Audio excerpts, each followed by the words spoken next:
नमस्कार, welcome to my channel. आज हम बात करेंगे एंटीबायोटिक सेंसिटिविटी के ऊपर कि एंटीबायोटिक सेंसिटिविटी क्या होती है। देखो एंटीबायोटिक सेंसिटिविटी को समझने के लिए पहले ये समझना ज़रूरी है कि जब कोई पैथोजेनिक बैक्टीरिया अपनी बॉडी के अंदर एंटर करता है, तो वो जब डिज़ीज़ कॉज़ करेगा, तो उसकी डिज़ीज़ कॉज़ करने का जो कारण है, वो होता है उसके स्पेशल स्ट्रेन्स। कोई भी वायरस है, कोई भी बैक्टीरिया है, कोई भी पैरासाइट है, कोई भी फंगस है, वो डिज़ीज़ तब कॉज़ करते हैं जब उनके पास एक स्पेशल टाइप का स्ट्रेन होता है। और वो स्ट्रेन्स क्या है? स्ट्रेन है एक जीनोमिक सीक्वेंस जो एक ही कॉमन बैक्टीरिया की या कॉमन वायरस की अलग-अलग हो सकती है। तो जो अब इनसे बचाने के लिए अपन क्या करते हैं? अपन दवाइयाँ लेते हैं। तो ये दवाई क्या करती है? ये दवाई इन स्ट्रेन्स के अगेंस्ट काम करती है। तो ये दवाई इन स्ट्रेन्स के अगेंस्ट काम करेगी या नहीं करेगी, ये आइडेंटिफाई करने वाला जो मेथड होता है वही एंटीबायोटिक सेंसिटिविटी होता है। ठीक है? अगर और एंटीबायोटिक सेंसिटिविटी जो होती है ये इसकी जो टेस्ट हैं ये 2 तरीके के होते हैं। एक तो डाइल्यूशन मेथड होता है, एक डिफ्यूजन मेथड होता है। तो सबसे पहले बात करते हैं अपन डिफ्यूजन मेथड के ऊपर जो कि एंटीबायोटिक सेंसिटिविटी आइडेंटिफाई करने का एक टाइप है, डिफ्यूजन मेथड। देखो डिफ्यूजन मेथड में एक पर्टिकुलर डिस्क जो होती है एंटीबायोटिक डिस्क होती है वो ली जाती है। अब इस एंटीबायोटिक डिस्क के अंदर एक फिल्टर पेपर होता है। ये बेसिकली एक फिल्टर पेपर होता है 6 mm की इसकी साइज होती है और इसके अंदर अप्रोप्रिएट एक कंसंट्रेशन सबकी अलग अलग हो सकती है। किसी में 30 mg होती है, किसी में 20 mg होती है, किसी में 10 mg होती है। तो एक पर्टिकुलर एक अप्रोप्रिएट कंसंट्रेशन उसके अंदर इनोकुलेट कर दी जाती है इस डिस्क के अंदर। और इस डिस्क को अपन एक मीडिया लेते हैं, म्यूलर हिंटन एगार MHA प्लेट, या इसका अल्टरनेटिव है न्यूट्रेंट एगार। अगर MHA अवेलेबल नहीं है तो अपन न्यूट्रेंट एगार पे भी कर सकते हैं। तो न्यूट्रेंट एगार पे सबसे पहले अपन ने लॉन कल्चर किया। लॉन कल्चर, अच्छा लॉन कल्चर किसका किया? तो उसके लिए क्या होता है कि जिस ऑर्गेनिज्म का अपने को एंटीबायोटिक सेंसिटिविटी चेक करनी है, उसका सबसे पहले तो उसका सैंपल आया। कोई भी सैंपल हो सकता है, उसका ब्लड सैंपल हो सकता है, उसका पस सैंपल हो सकता है, उसका यूरिन सैंपल हो सकता है, उसका स्पूटम सैंपल हो सकता है। तो उस सैंपल का सबसे पहले अपन क्या करेंगे, एक पेप्टोन वाटर में उसका इनोकुलम बनाया जाएगा उसकी कॉलोनी से। उसकी कॉलोनी ग्रो करवाई ब्लड एगार पे, चॉकलेट एगार पे और ब्लड एगार पे, चॉकलेट एगार पे और मैकोंकी एगार पे। इन पे कॉलोनी ग्रो करें तो जिसमें कॉलोनी आई उसकी कॉलोनी 1 माइक्रोलीटर कॉलोनी पिक करके पेप्टोन वाटर लिया, 2 ml पेप्टोन वाटर लिया और उसके अंदर उसकी कॉलोनी का उस कॉलोनी डिप करके एक इनोकुलम बनाया। इस इनोकुलम से अपन म्यूलर हिंटन एगार की एक प्लेट ली, उसमें लॉन कल्चर करते हैं। लॉन कल्चर करने के बाद में इन डिस्क को, अलग अलग टाइप की डिस्क होती है, हर एक पर्टिकुलर बैक्टीरिया के लिए एक पैनल तैयार होता है कि स्टेफाइलोकोकस है तो उसका उसके लिए ये एंटीबायोटिक डिस्क लगेंगी, अगर स्ट्रेप्टोकोकस है तो उसके लिए ये डिस्क लगेंगी, ई कोलाई है, क्लैब है ना? अलग अलग बैक्टीरिया के लिए एक पूरा पैनल होता है। ठीक है? तो अ, उसके अकॉर्डिंग अपन ने लॉन कल्चर कर दिया। लॉन कल्चर करने के बाद वो डिस्क उसके ऊपर लगाई अपन ने, और डिस्क लगाने के बाद उसको इंक्यूबेट करते हैं और इंक्यूबेट करने के बाद जो ग्रोथ आती है वो ग्रोथ जो वो चेक करते हैं। अब वो ग्रोथ कैसे चेक होती है, क्या मेथड होता है, उसके ऊपर बात करते हैं।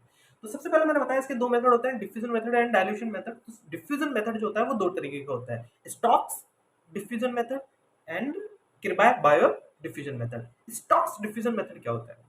स्टॉक्स डिफ्यूजन मेथड के अंदर अपन ने सबसे पहले एक एमएचए की प्लेट ली। उस एमएचए की प्लेट को अपन ने 3 पार्ट्स के अंदर सेपरेट कर दिया, upper one, middle one and lower one. ठीक है?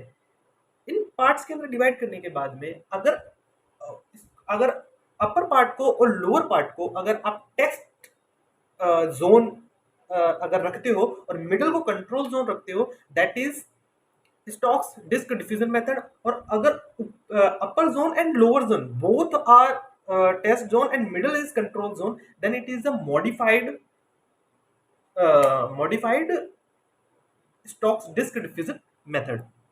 अब इसमें होता क्या है बेसिकली, आपने आपने मैंने बताया इनोकुलम बनाया आपने स्पेसिमेन का, जिसकी आपको एंटीबायोटिक सेंसिटिविटी आइडेंटिफाई करनी है।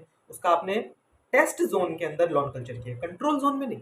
कंट्रोल जोन में आपको उस नॉन, जैसे आप मान लो कि स्ट्रेप्टोकोकस की एएसटी लगा रहे हो या स्टेफाइलोकोकस की एएसटी लगा रहे हो, तो उस स्टेफाइलोकोकस नोन आपके पास एक सैंपल होगा। ये नोन है, आपको पता है, इसके पूरा टेस्ट लग चुके हैं कि ये स्टेफाइलोकोकस ही है। आप उसकी कॉलोनी उठाओ और उसको कंट्रोल में लगाओ, एक स्टैंडर्ड जानने के लिए कि अपन जो टेस्ट लगा रहे हैं वो सही तो लगा रहे हैं। ठीक है? तो उसमें कर लिया आपने कंट्रोल के अंदर। फिर आप क्या करो कि आप डिस्क उठाओ और डिस्क को ऐसे जैसे 3 पार्ट के अंदर डिवाइड है, तो उस डिस्क को ऐसे लगाओ कि वो हाफ तो टेस्ट ज़ोन में हो और हाफ कंट्रोल ज़ोन में हो।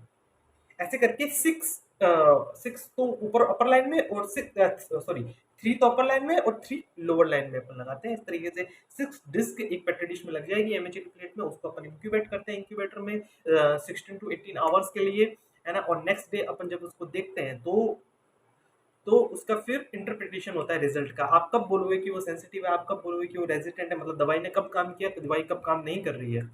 ओके, अब बात करते हैं इंटरप्रिटेशन की। अपन सेंसिटिव कब कहेंगे कि वो ड्रग कब सेंसिटिव है उस पर्टिकुलर ऑर्गेनिज्म के अगेंस्ट।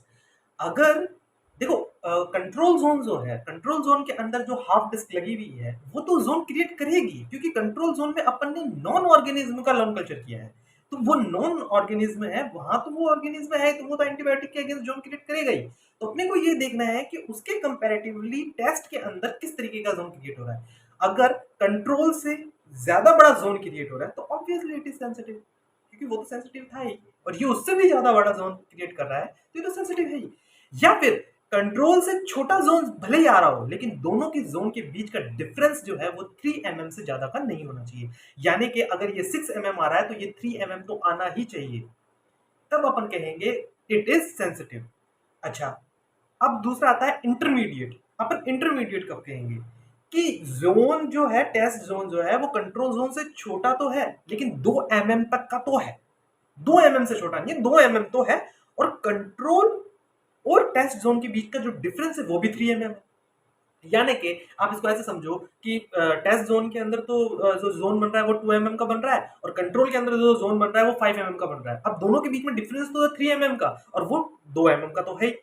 तो मिनिमम 2 mm का हो और उनके बीच का जो डिफरेंस है वो 3 mm तो होना ही चाहिए। अगर ये कंडीशंस है तो इसको अपन बोलेंगे इंटरमीडिएट, मतलब प्रॉपरली काम नहीं कर रहा है लेकिन काम कर रहा है। अच्छा, रेजिस्टेंट कब बोलोगे? कब बोलोगे कि भैया आपकी एंटीबायोटिक फेल हो चुकी है, मतलब आपकी एंटीबायोटिक इसके ऊपर काम नहीं कर रही है। या आप कब बोलोगे? जब जोन 2 mm से ही कम हो, मतलब जब टेस्ट जोन के अंदर जो जोन बन रहा है एंटीबायोटिक डिस्क का वो 2 mm से कम का बन रहा है, तो सारी बात ही खत्म हो गई, वो रेजिस्टेंट है, यानी कि वो उसके ऊपर काम नहीं कर रही है। ओके, तो ये था अपना डिस्क डिफ्यूजन मेथड। अब अपन बात करेंगे जो सॉरी स्टॉक्स डिफ्यूजन मेथड। अब अपन करेंगे जो दूसरा डिफ्यूजन मेथड का जो दूसरा टाइप है, that is Kirby Bauer method. Kirby Bauer method क्या है? अच्छा, किरबाय बायर मेथड जो होता है ना वो काफी सिंपल होता है। इसमें तो अपन ने क्या करा था, अपन ने 3 जोन के अंदर उसको डिवाइड किया था। किरबाय बायर में कोई जोन के अंदर डिवाइड करने की जरूरत नहीं होती। एक प्लेट लो, फुल्ली लॉन कल्चर करो, that's it. Fully lawn culture करो, है ना? और उसके अंदर 7 एंटीबायोटिक, इसके अंदर तो 6 एंटीबायोटिक डिस्क लग रही थी, 3 तो अपर लाइन में और 3 लोअर लाइन में। किरबाय बायर मेथड में 7 डिस्क मैक्सिमम लग सकती है, उसमें 6 तो पेरिफेरल लगा दो आप, कोने की तरफ 1 2 3 4 5 6, और एक सेंटर में लगा दो, तो 7 डिस्क मैक्सिमम लगती है किरबाय बायर मेथड में। उसमें फिर कोई आप जो है इनोकुलम बनाओ, उसका कॉलोनी उठा करके 1 माइक्रोलीटर की म्यूलर इंटरनेगर एमएचए प्लेट लो, आप उसमें कंप्लीट फुल्ली लॉन कल्चर करो, है ना? बिल्कुल कोई भी साइड रहनी नहीं चाहिए। फर्स्ट देन रोटेट करते रहो, आप प्लेट को रोटेट करके आप कंप्लीटली लॉन कल्चर करो, है ना? कंप्लीट लॉन कल्चर करने के बाद उसमें एंटीबायोटिक डिस्क लगाई जाती है और उसको फिर इंक्यूबेटर में रख दो, वही 16 टू 18 आवर्स के लिए, और जो है नेक्स्ट डे अपन जो है जोन आइडेंटिफाई करते हैं। अच्छा, इसमें जोन कैसे आइडेंटिफाई करेंगे? किरबाय बायर मेथड में जो जोन आइडेंटिफाई करने का मेथड होता है वो हर एक ऑर्गेनिज्म का अलग अलग क्राइटेरिया दिया हुआ है। इसका एक पूरा का पूरा एक स्टैंडर्ड चार्ट आता है, उस चार्ट के अकॉर्डिंग जैसे स्ट्रेप्टोकोकस है, उसमें अगर इतना जोन बनता है इस डिस्क का तो अपन सेंसिटिव कहेंगे, इतना बनता है तो इंटरमीडिएट कहेंगे, इतना बनता है तो अपन रेजिस्टेंट कहेंगे। तो एक पूरे चार्ट होता है, उसका कोई फिक्स नहीं होता। स्टॉक्स डिफ्यूजन मेथड में फिक्स होता है कि भाई इतना बनता है तो आप सेंसिटिव बोलोगे, इतना बनता है तो इंटरमीडिएट, इतना बनता है तो रेजिस्टेंट। किरबाय बायर मेथड में किसी भी पर्टिकुलर ऑर्गेनिज्म का फिक्स नहीं होता है, इसलिए स्टॉक्स मेथड इतना करा भी नहीं जाता है। किरबाय बायर मेथड आप जनरली जो माइक्रोबायोलॉजी की लैब्स हैं आप उसमें देखोगे तो किरबाय बायर मेथड की जनरली अपन यूज करते हैं। तो ये था अपना डिफ्यूजन मेथड, जो कि first type of antibiotic sensitivity था। Second type of antibiotic sensitive which is a dilution method. Dilution method के बारे में बात अपन नेक्स्ट वीडियो में करेंगे, क्योंकि ये वीडियो काफी लंबी हो चुकी है। और देखिए, मैं अभी कंप्लीट क्लासेस लूंगा इसके ऊपर, एंटीबायोटिक सेंसिटिविटी के ऊपर, कि किस तरीके से एक एंटीबायोटिक काम करता है। तो इसमें अपना आज जैसे अपन ने एंटीबायोटिक सेंसिटिविटी कर रहे हैं, अपन रेजिस्टेंट भी करेंगे। एंटीबायोटिक रेजिस्टेंट क्या होता है ना? अपन ESBL भी इससे जुड़े हुए टॉपिक्स हैं, ESBL, MBL, MCIM, ECIM, अपन इसके ऊपर भी जो है वीडियो बनाते रहेंगे। तो आप लगातार जुड़िए, जुड़ते रहिए और इसी तरीके से प्यार बनाए रखिए। मैं लगातार आपके लिए वीडियो बनाता रहूँगा। धन्यवाद।